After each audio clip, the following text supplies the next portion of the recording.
بسم الله الرحمن الرحيم. السلام عليكم ورحمة الله تعالى وبركاته. كلنتي عن بعض ذلك كسر هذا قربنا ورك الوجود دور كورونا BOS TV. تبغى قناة كنا سويتها ورك الوجود البداية ذلك دافع عالم قربنا ورك الوجود دور كورونا وحكمنا. guddiga doorashooyinka Soomaaliya oo shaaciyay xilliga ay dhacayso doorashada koonfur galbeed. madaxweynaha Soomaaliya Xasan Sheekh Maxamuud oo baydhabo kaga dhawaaqay go'aamo adag. aadan madoobe iyo Xasan Sheekh Maxamuud oo isku khilaafsan doorashada koonfur galbeed. maxaa dhici kara haddii qoorqoor oo si cad uga hor yimaado dowladda dhexe ee Soomaaliya. haweenka koonfur galbeed oo taageeray in dowladda ay maamul u samayso koonfur galbeed. saldhigyada booliiska ee degmooyinka waqooyi bari oo laga mamnuucay in lala galo moobilada lagu qaado sawirada. wasiirka gaashaandhigana waxa uu bogaadiyay guulaha isdabajooga ah ay gaareen ciidamada xoogga dalka Soomaaliya. taliyaha ciidanka booliiska Soomaaliya oo soo saaray amro adag oo ku wajahan amniga baydhabo.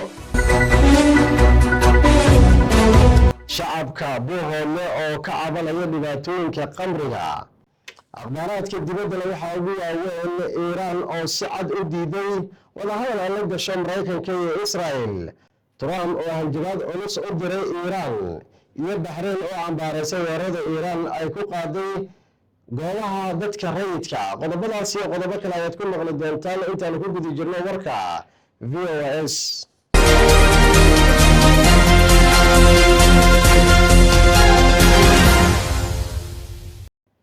guddiga doorashooyinka Soomaaliya ayaa shaaciyay xilliga la qabanayo doorashada koonfur galbeed.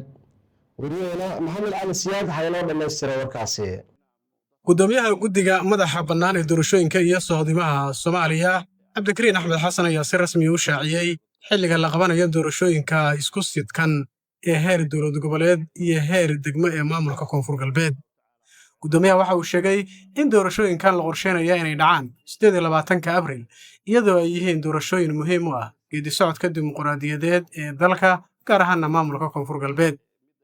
doorashooyinkan isku sidkan ayaa la filayaa inay si wadajir ah u qabsoomaan taasoo ka dhigan in hal mar la dooran doono hoggaanka heer dowlad goboleed iyo sidoo kale golayaasha deegaanka si loo xoojiyo hannaanka dowlad dhiska iyo matalaadda shacabka ayuu yidhi gudoomiyaha guddiga doorashooyinka. xilli uu la hadlay warbaahintana waxaa hadalladiisii ka mid ahaa waxa ugu weyn inaan u nimid magaalada maanta waxay tahay inaannu dadka u sheegno in la gaaray xilligii doorashooyinkii isku sidkanaa ee ahayd golaha wakiilada ee dowlad goboleedka koonfur galbeed iyo golaha deegaanka ee koonfur galbeed state inay insha allahu tacaala aanu iclaamino xilliga rasmiga ay bilaaban doonto. bishaan aan ku jirno Abriil 28keeda waa maalin ku astaysan maalinta doorashooyinka isku sidkan midda heer gobol oo ahayd baarlamaanka koonfur galbeed iyo midda stateska oo ah golaha deegaanka inay ka timaado 10 degmo 11 degmo 11kaas degmo waxay kala yihiin Bakool, gobolka Bakool waa Xudur iyo Waajid, gobolka Baay waa Baydhabo, Dinsoor, Qansax Dheere oo la furi doono mar dhow, Bardaale iyo Buurhakaba, Shabeellaha Hoosana waa Walaweyn, Marka, Afgooye iyo Baraawe insha Allah taala. waxyaabaha ugu weyn oo nagu kalifay inaan ma aragtay maanta nimaano waa in aan dib u furi doono 2 degmo oo cusub oo macnaha Baydhabo oo ah magaalo madaxda ku meel gaarka ah maamulka koonfur galbeed oo aan dib u furi doono diiwaangelinta codsi ka yimid ururada siyaasadda maadaama magaaladu ay tahay magaalo weyn dadka iska diiwaangelin ay yaraayeen ayaanu muddo 10 bari ku darnay in la isdiiwaangeliyo iyo degmada Xudur oo ah gobolka Bakool oo ayadana aan dib u furi doono insha Allah taala 10 maalmood oo maaragtay diiwaangelin ah. waxaan furaynaa tomorrow morning 12kaas degmo marka laga reebo Qansax Dheere 10 degmo kaararkooda waa diyaar waa la bixin doonaa insha Allah taala. waxa isla socon doona parallel process kaar bixin iyo degmooyinka qaarkood diiwaangelintoodana ay socon doonto insha Allah taala. bishan Abriil 28deeda waxay ku asteysan tahay waa maalinka doorashooyinkii isku sidkana ee koonfur galbeed binal cream midi waa one ballot oo ah golaha deegaanka oo 12 degmo ah midna waa golaha wakiilada oo baarlamaanka ee dowlad goboleedka koonfur galbeed binal cream marka ujeedadan ugu weyn waxay tahay inaan dardargelino hawsha iyada ah waxaan jecelnahay insha Allah ta'ala dadku inay ka faa'iideystaan fursadda special magaalada Baydhabo iyo Xudur oo dib loo furi doono Tobanbari inay dadku ka faa'iideystaan isdiiwaan galiyaan insha Allah ta'ala isdiiwaan galintaas waxay socon doontaa subaxa in the morning ilaa habeenkii 6 saac insha Allah ta'ala waxaan rabnaa dadku inay soo kacaan inay ka qayb qaataan doorashooyinkan fursad qaali ah waxaan ka soo sameynay gobolka Banaadir oo si qurux badan u dhacday oo aan 390 golaha deegaanka aan dhaarinay dhawaan waxaan rabaa dadku inay fursadan qaaliga ka faa'iideystaan oo ay dadkooda wakiilada u ah golaha deegaanka iyo golaha wakiilada ay qayb ka qaataan bidnimada Kareem waxa noogu xigi doona Galmudug iyo Hirshabeelle waqooyi bari waxaan u sameyn doonaa golaha deegaanka kaligood ay golahooda dhexe oo baarlamaankooda iyo madaxweynahooda shaqsana mandate haystaan insha Allah ta'ala laakiin diiwaan galin cusub ka bilaabi doonaa degmooyin kale dhowr ah waqooyi bari ah waxaan kaloo rabaa inaan ku wargeliyo dhammaan ururada siyaasadda oo noo diiwaan gashan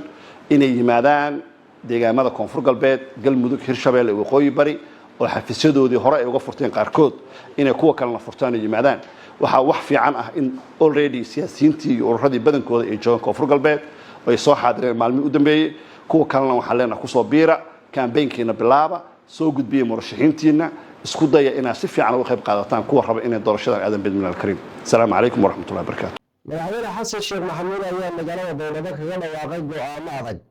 madaxweynaha jamhuuriyadda federaalka Soomaaliya xasan sheekh maxamuud oo uu weheliyo hogaamiyaha ku meel gaarka ah ee dowlad goboleedka koonfur galbeed ee Soomaaliya Jibriil Cabdirashiid Xaaji ayaa ka qayb galay munaasabad ballaaran oo ay soo qabanqaabiyeen haweenka koonfur galbeed taasi oo lagu muujinay taageerada ay u hayaan hirgelinta doorashada qof iyo cod munaasabadan oo ahayd mid si weyn loo soo agaasimay ayaa waxaa ka soo qayb galay qaybaha kala duwan ee bulshada gaar ahaan haweenka kuwaas oo door muuqda ku leh dadaalada dimuqraadiyadeed ee dalka madaxweyne xasan sheekh maxamuud ayaa bogaadiyay doorka haweenka koonfur galbeed isagoo ku amaanay sida ay u muujinayaan wacyigelinta iyo taageerada ay u hayaan geedi socodka dimuqraadiyadda madaxweyne xasan sheekh maxamuud ayaa xusay in dowladda federaalka Soomaaliya ay ka go'an tahay hirgelinta doorashada qof iyo cod bulshada Soomaaliyeedna ay diyaar u tahay isbeddelka siyaasadeed oo dhabta ah haweenka ayaana lafdhabar u ah horumarka iyo waliba nidaamka dimuqraadiga ee dalka waxa la idinka rabo waxay tahay dowladnimada inay ilaalisaan maamulka iyo dowladnimada inay u heelisaan midka mas'uulka ee jooga haduu qado waqti uu leeyahay waqtigiisa markuu dhamaado iska dir codkaaga ku dir waa laga codeeyay raalla waa laga codbadii waa laga wax ismaal dhaha marka insha Allah gabdhaheeni sharafta badnaa fursadda waa la abuuri karaa laakiin waa saan sheegay faraska biyaha waa geey kartaa laakiin ma cabsi kartid annaga fursadaha waa abuuri karnaa laakiin fursadii inay ka faa'iideystaan adika waa wax la idinka rabaa annaga ma idinkaga faa'iidey karo dalka dowladda federaalka amniga magaaladaani sugay ilaa dad isku kalsoon wiilashii amniga isku kalsoon is aqbalay is rabo oo isla sugaaya amniga oo aan reer hebel ahayn ilaa laga helaayo amniga gacantan ku haynaynaa waana dhowdahay maalinta la helaayo haddii alla yidhaha arrintaas kow maamul dadku doorteen deegaankan inuu yeesho waa dadejinaynaa iyadana intii suurtagala waa lagu dhaqsanaa waa la samaynaa maalin ma dhow on dheereen ilaahay idankiis madaxweynihii dowlad goboleedkoo la doortay baarlamaankii oo la doortay maxaa cala masaarkooda iyo xafladeyntooda yaan isugu imaan doonaa ilaahay idankiis haddii ilaahay naftiisa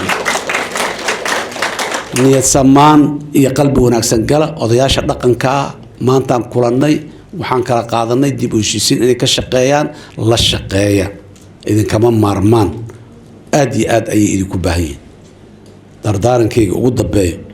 gabdhihiina meeshaan fadhiyo gurigaa ka wada timaadeen gurigaasi gabdhihii wiilalba waa ku wada nool yihiin hooyo midaad u taho dhashay habaryar midaad u taho walaashaa dhashay eedda midaad u taho walaalkaa dhalay midaad maxaanku irahday xidid tihiin oo ama gabadhaada qabo ama muxuu wiilkaaga oo gabadhiisa saasoo miiranaa la yahay waxa leeyana wiil waaye gabar ma ah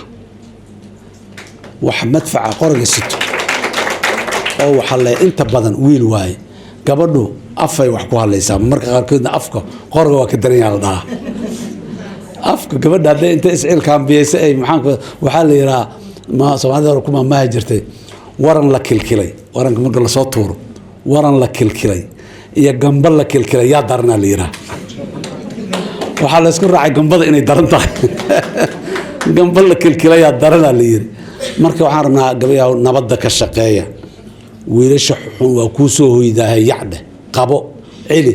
walaalow joogdhe muxuu ahaayey ninkaygiu joogdhe ina adeerow joogdhe celi garabkiina allah galo amniga ka shaqeeya dib u heshiisiinta ka shaqeeya dowlad dhisidda ka shaqeeya dhammaan dooraad leedihiin mas-uuliyadda kaloo weyn oo mas-uuliyaddii qoyska ah oo idin saaran laakiin saacado ka mid ah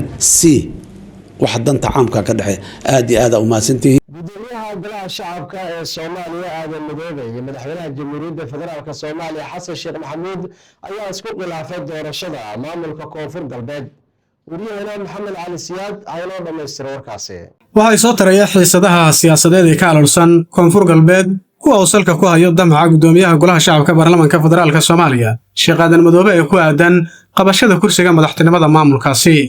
Aadan Madoobe oo waqtigiisa hogaamineed golaha shacabka uu gabaadsi yahay ayaa la sheegay inuu wajahayo caqabado siyaasadeed oo xooggan kadib markii uu muujiyay hankiisa ku aadan hoggaanka Koonfur Galbeed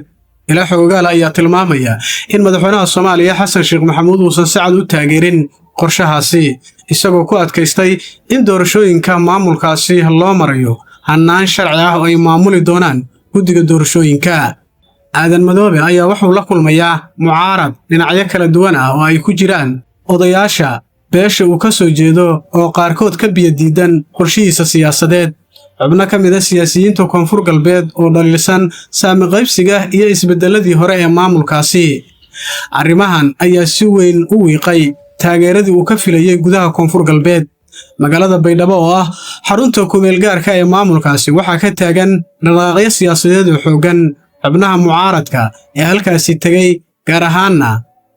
qaar wasiiro ah ayaa la kulmaya cadaadis siyaasadeed iyo go'aamo adag ay tahay inay qaataan wararku waxay sheegayaan in qaar ka mid ah xubnahaasi ay wajahayaan xaalado adag oo u dhaxeeya laba doorasho inay la saftaan nidaamka hadda jira ama ay taageeraan isbeddelka uu wada Aadan Madoobe haddii khilaaf furan uu ka dhex qarxo madaxda sare ee dalka waxaa la filan karaa kala jab siyaasadeed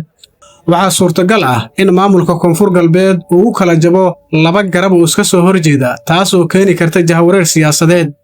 xiisadaha siyaasadeed waxay isku bedeli karaan kuwa amni gaar ahaanna haddii taageerayaasha labada dhinac ay isku dhacaan doorashada madaxtinimada maamulka Koonfur Galbeed waxay noqon kartaa mid lagu muransan yahay ama dib u dhac ku yimaado taas oo sii fogeyn karto xal waara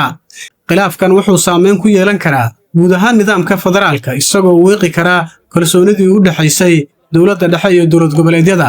ugu dambeyntii xaaladda Koonfur Galbeed waxay noqotay mid aad u xasaasi ah iyadoo ay isku dhex milmeen dana siyaasadeed khilaaf hogaamineed iyo loolan awoodeed haddii aan si degdeg ah loo helin xal siyaasadeed oo dhaxdhaxaad ah waxaa jirta cabsi ah in xaaladdu ay isku rogto qalalaasa siyaasadeed iyo mid amni oo ka dhaca deegaanada Koonfur Galbeed taliska booliiska maamulka waqooyi bari ee Soomaaliya ayaa soo saaray amar lagu mamnuucayo in la galo moobilada sawirada lagu qaado saldhigyada degmooyinka waqooyi bari ee Soomaaliya warkan waxaa loo faahfaahinaysaa wariyaheenna Ayaan Yuusuf Farax taliska booliiska ee waqooyi bari ayaa soo saaray amar cusub oo lagu mamnuucayo in gudaha saldhigyada booliiska lala galo moobilada sawirada qaada kadib markii ay soo baxeen dhacdooyin la xiriira sawiro aan munaasab ahayn oo lagu faafiyay baraha bulshada go'aankan ayaa yimid kadib markii sawiro muujinaya maxbuus lugaha silsilad ugu xiran tahay lagu baahiyay baraha bulshada arintaasi oo si weyn u dhaawacday sumcadda ciidanka booliiska taliyaha qaybta booliiska ee gobolka Sool gaashaale dhexe Qadar Maxamed Faarax Gowrac ayaa sheegay in tallaabadani ay tahay mid lagu ilaalinayo sharafka iyo nidaamka hay'adaha amniga wuxuu sidoo kale xusay in ay digniin gaar ah u dirayaan mas'uuliyiinta xasaanada leh ee booqda saldhigyada kuwaasi oo lagu tuhunsan yahay in ay door ku lahaayeen sumcad dilka ciidanka booliiska ee waqooyi bari dhammaan saldhigyada kale ee kala duwan ee caasimadda ku yaal iyo degmooyinkaba la mamnuucay taliya ciidanka warqadna wareegtana ka soo bixi doonto qofka mas'uul walba uu ahaado in wax moobeela aan lala geli doonin saldhigyada wax moobeela oo aan lala geli doonin waxa weeye saldhigyada weli moobeelada qaasatan qaada sawirada ee waxa weeye loo adeegsado waxaan leenahay kuwa baraha bulshada taagan ee u taagan inay wax eedeeyaan aan aqoon si wax loo saxo waxaan leenahay ka waantooba intaas leedahay wax sax adigu dambi ha gelin qof sharci yaqaan qof macaayo qofna wax weey wax kama sheego waxaan jirin ee been abuurana ma sameeyo waxaan leenahay dhammaan sharciga noqdo deeqa qof sharciga ka weyn ma jiro qofka noogu sareeya iyo qofka noogu hooseeya qof sharciga ka weyn ma jirto ayadoo kiiskaas uu taliyo ciidanka booliiska u diray baaris jawaabteedana insha Allah taala cid walbo waa ay raad gasho in wax weey talaabo adag laga qaadi doono talaabada ay leedahay la marin doono markay baarista soo dhamaatana ummadda reer Waqooyi Bari sadan muqdo su'aalka dhanaan wax weeye banaanka u keeni doono annagoo ka raali gelinayna ummadeena iyo bulshadeennaba sawirka foosha xun ee baraha bulshada galay uusan xaq ahayn in qofka maxbuuska sawir laga qaado wali asoo wax weeye xiran aan halkaan rabaa inaan filin dheer uga faa'iideysto mas'uuliyiinta ciidanka booliiska oo aad ogtiin xaaladda ay ku shaqeynayaan mas'uuliyiinta waxa weeyaan goobaha markii qof eedeysana la soo xiro u imaanaya ma dhigi karaan askariga ama qofka hadduu ama xildhibaan yahay ama wasiir yahay uma banaanaysa askariga inuu yiraahdo reeb mobilka baaritaan dheer baa socda insha Allah taala xarjeen ciddii kiiskaas uu galay mas'uul walba uu ahaado xasaanad walba uu lahaado inuu waxa weey la tigsan maxkamad sharcigan horkeeno maxaa dhici kara haddii madaxweynaha maamulka galmudug qoorqoor oo si cad uga soo horjeesto dowladda dhexe ee Soomaaliya wariyaheena Maxamed Cali Siyaad haynoo dhameystiray warkaasi madaxweynaha dowlad goboleedka galmudug Axmed Cabdikaariye qoorqoor oo muddooyinkii ugu dambeeyay ka maqnaa fagaaraha warbaahinta ayaa maanta dalka dib ugu soo laabtay xilli ay socdaan isbeddello siyaasadeed oo ka soconaya gudaha Soomaaliya soo laabashadiisa ayaa ku soo aadaysa waqti ay dowladda federaalka Soomaaliya la kulmayso cadaadisyo siyaasadeed oo la xiriira xiriirkii kala dhaxeeyay qaar ka mid ah maamul goboleedyada dalka warar hoosena waxa ay sheegayaan in xiriirkii dhawaa u dhaxeeyay madaxweyne qoorqoor iyo dowladda dhexe ee Soomaaliya uu ku yimid hoos u dhac weyn madaxweyne qoorqoor ayaa sidoo kale ka aamusan dhacdii ugu dambeysay ee ka dhacday magaalada Baydhabo isla markaana xilka looga qaaday saaxiibkiisii lafta gareen taasoo abuurtay hadalhayn siyaasadeed oo aad u xooggan falanqayaal siyaasadeed ayaa qaba in qoorqoor uu wajahayo cadaadis ku aadan jihada uu qaadan doono iyadoo la isweydiinayo inuu raaci doono wadadii uu maray lafta gareen haddii uu sacad uga hor yimaado dowladda dhexe ama uu dooran doono inuu ka fogaado khilaaf toos ah ilaa hadda ma jiro war rasmi oo ka soo baxa xafiiska madaxweynaha galmudug oo ku saabsan mowqifka arrimaha siyaasadda ee dalka indhaha siyaasadda ayaa haatan si gaar ah ugu jeeda qoorqoor ma wuxuu raaci doonaa wadadii lafta gareen mise waxa uu dooran doonaa in uu aamuso kana fogaado khilaafka dowladda dhexe ee Soomaaliya wasiirka gaashaandhigga dowladda federaalka Soomaaliya Axmed Macalin Fiqi ayaa bogaadiyay guulaha isdabajooga ay gaareen ciidamada xoogga dalka Soomaaliyeed wariyaheena ayaan Yuusuf Faarax ayaa inoo dhameystiray warkaasi wasiirka wasaaradda gaashaandhigga Soomaaliya Axmed Macalin Fiqi ayaa kormeer shaqo ku tagay magaalada Baydhabo ee xarunta gobolka Baay halkaasi oo ay wali ku sugan yihiin cutubyo ka tirsan ciidanka qaranka Soomaaliya ujeedada kormeerka wasiirka ayaa ahayd in uu si toos ah ugu kurgalo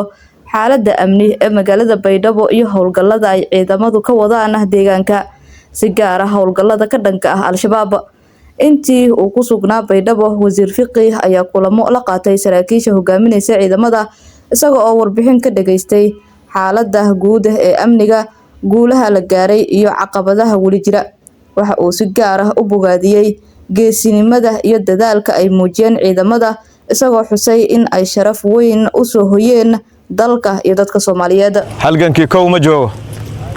khawaarijtii wali waa noo noolyihiin wali dadkay ku shaqaynayeen waa noo joogaan kuwii habeenka sayda cabsi gelin jiray oo intay soo waca dhihi jiray waa hareeraysantiin ma la soo gudbi karo daynuunaay meel hebel lama imaan karo kuwii ayagoo meelahan joogay iska fadhiyaan iskuma arkaan inay khawaariju shaqaynayeen markaas laakiin si dadban bay khawaarijtu fariimaha dadka u marsataa kuwaas mayaa tidhaahdeen waad ku mahadsantihiin taariikhda idin sheegaysa deegaankaanna horumar iyo barwaaqo iyo waxaa u biloomaya insha allahu tacaala maamul dadkiisa ixtiraama maamul dadkiisa rabitaankiisa ku shaqeeya maamul dadkiisa u naxa maamul khawaarij uusa derbi u noqon oo khawaarijta isagu diyaar waa inuu horay maaragtay la diriro oo ciidamada garab siiyo ayaa imaan doona waana ku mahadsantihiin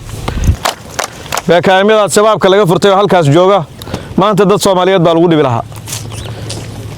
waana runtii markii koowaad oo aan arko beekaamyo laga furtay al-shabaab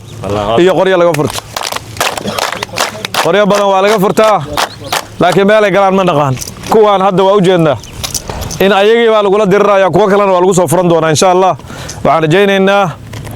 dadka South West degan iyo wiilashii dhalinyarada ahaa oo deegaankan kuwa isqarxinaya maalin kasta oo shabaabku intay ka duubaan codka adeerayaal kuwaas la badbaadshay u baahan yihiin in lala hadlay u baahan yihiin sabab janno cali dheere uusan rabin oo mahad karatay uusan rabin oo Abu Ubaydah al-shabaab haystaa uusan rabin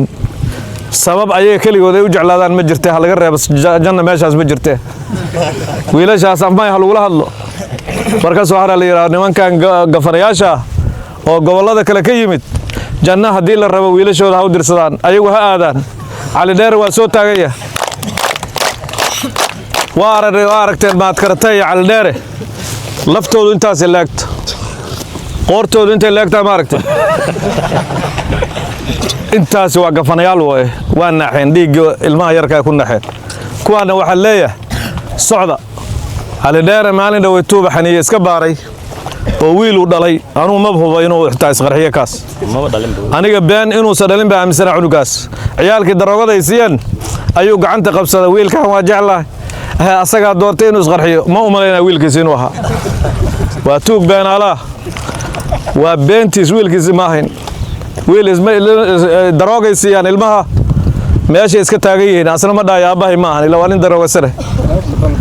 marka waa durayaan waa mahadsantihiin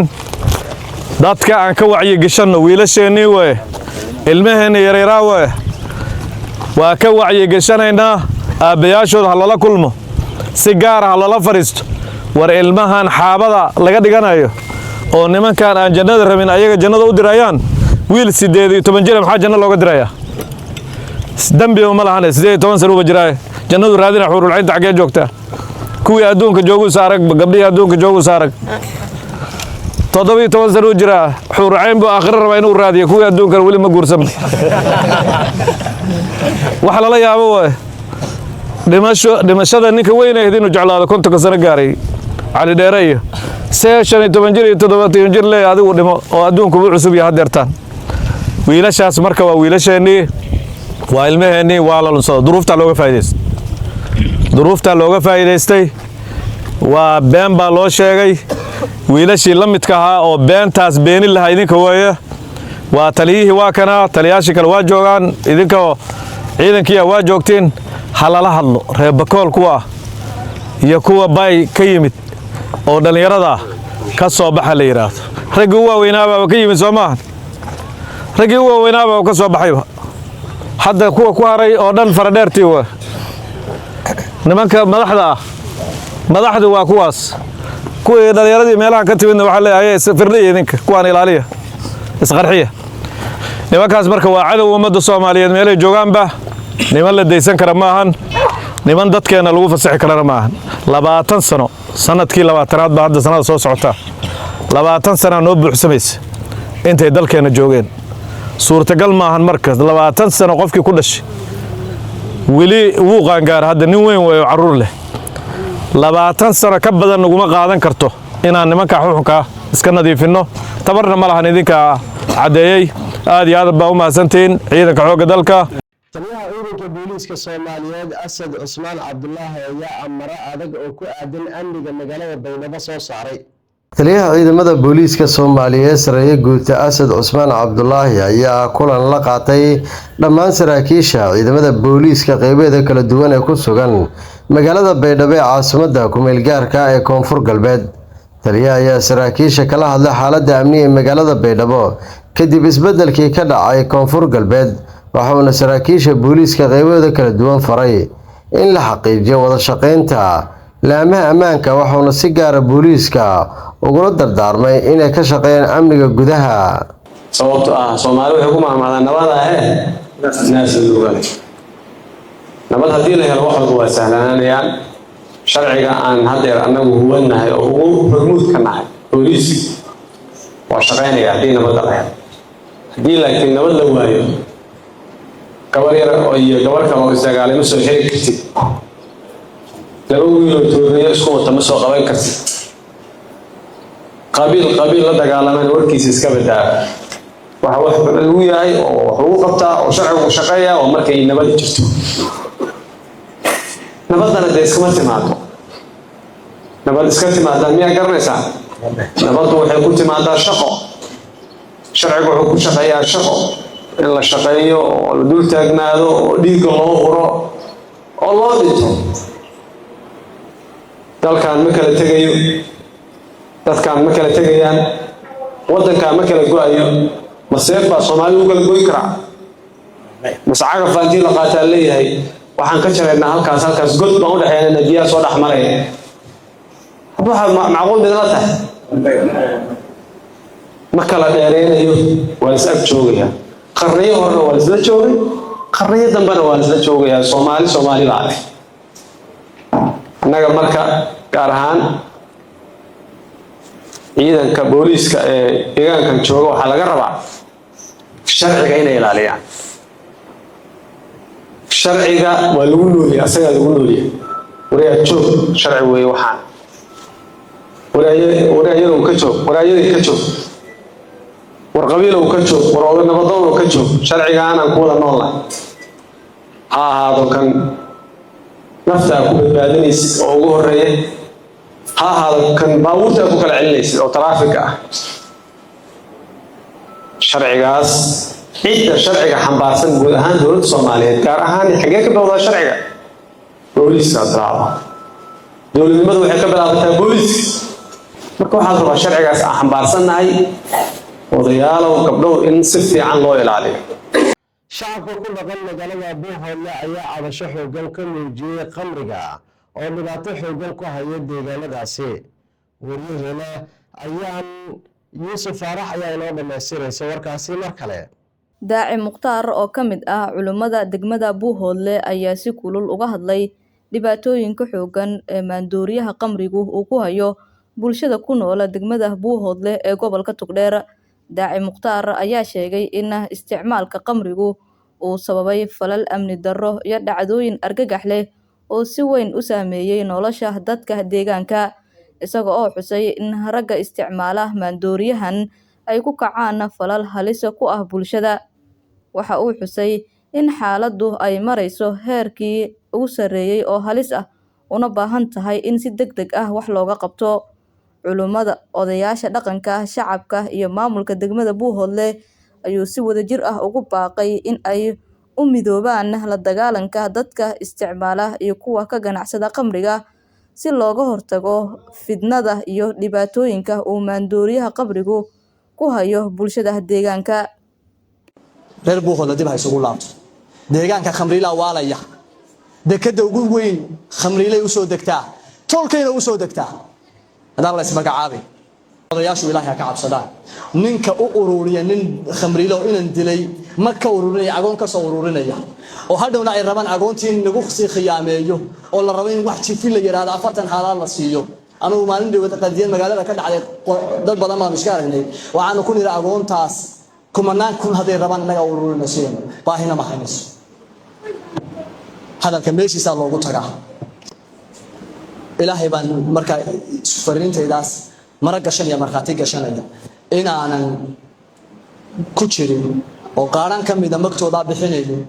oo lagu difaacayo khamriila bixin doonin oo haddii kun muslimo kuna kufriyo ay soo istaagaan ilmada lagugu dayrinayaan bixinaynin xaraam maqdacan odayga ururiya xaraam bay ku tahay orda culimada dib ugu laabtay masaayisha dib ugu laabtay maamulka iyo odayaasha wada fadhiistaan saxiixo odaygu hadduu san saxiixaynin yaa tala loogu leeyahay odayga aanan saxiixaynin khamriilaha ma godob bay ugu noqonaysaa in nirada khamrigu sheey kula jira ninka khamriga aanan saxiixaynin guriga oo ku soo degana la yaqaano dekadu ku soo degana la yaqaano gawaarida lagu keenana la yaqaano bardoloolana iska leh ku ilaaliyo xataa aakaha kala tago ku aamin way aaka yar inuu ku ilaaliyo bardoloolo u samaystay ciidan waardiyeeya oo dhinacyada ka istaagana u samaystay gawaari lagu qaado sida kolonyada oo geesaska loogu kala diro tuulooyinka lagu kala diro heeray furfur gadaan iyo boontitu ay ku gadaan ay gaarsiiyeen khamrigaasi miyuusan khamrigaasi sarkaal ahayn maanta marka meesha culimada kab loogu dhufanayo lagu dilayo ee reer hebel leeyahay annaga ku soo tashanay xoolahan annaga ku soo tashanay waa reer hebel xoolahoodii marka khamriga la qabto xooluhu yeeshaa kii dilay marka la qabtana nin buu yeeshaa ayadoo la qabtay magaalada hadcad lagala baxay intii qoriyo la qaatay ciyaal yar intay qaateen kala baxeen iyo isku haleynaya odayba isku haleynaya hadcad baa caaqil loo dilay inay yaro cabsani hadcad baa caaqil loo dilay cid loo soo socda rumaan idin sheegay waxa la yiri waxa is wareysay tukay xurshe markaas la yiri tuko wuxuu xursho goormad wax garataa markaasuu yiri marka nabar igu dhaco nabarna igu soo socdo baan dareen yeesha markaasuu yiri tuko wada goormad garataa goortay laba nin iseegtaba wax baan dareemaa buu yiri reer buu hoodle waa sida xursho marka nabar ku dhaco nabar kalena la maagay hebay wax dareema cid loo soo socda waa inaan ka yara halkan ka hadlaya iyo ninkan uu la hadlay halka fadhiya mimbarka hor fadhiya ee soo jilca tagay ee soo weysaystay ee soo qubaysay ee gurigiisa iyo ciyaal ka soo baxay way ninka la raba in la gobloomiyo aroon idisho waxa la yiri ciidanka ma ciidanka loo fasaxo oo ma ciidanku qabtaan hada bado fiirsada marka mawjad la raba in la badaasho ciidanku marka khamriiluhu muxuu wataa ma u shan wax ku waardiyeynaya bay dilata dhabi buu la hor joogaa mise bardolool buu wataa qori buu wataa haddii ninka ciidanka ka mid ah uu rido oo la isgalo hadhow ciidanka intii la soo tumaa leeyahay ninkii riday hala sheego inaan khamriilaha kamaanta magtiisa laga heshiinayo ee berri wax dili doona iyo kii hore wax u dilayba haddaad ehel u fadhidaan iyo haddaad walaalo u tihiinba mid kastaaba inay daalimiin yihiin oo aan raalli ku ahay meesha lagu shirayna dulmi loogaga shiray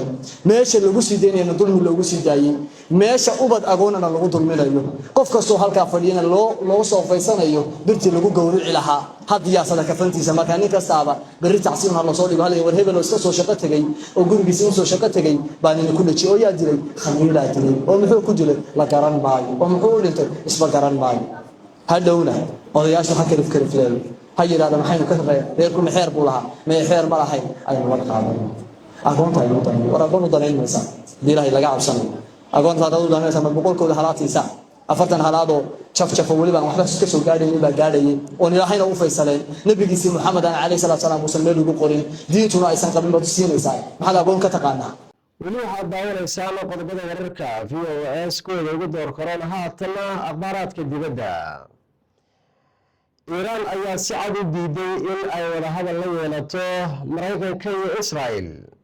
xiisadan u dhaxaysa Iran Mareykanka iyo Israa'iil ayaa sii xoogeysanayay kadib markii Iran ay sheegtay in ay diyaarinayso jawaabta ku aadan soo jeedinimada xabad joojinta ay soo gudbiyeen guddiga dhexdhexaadinta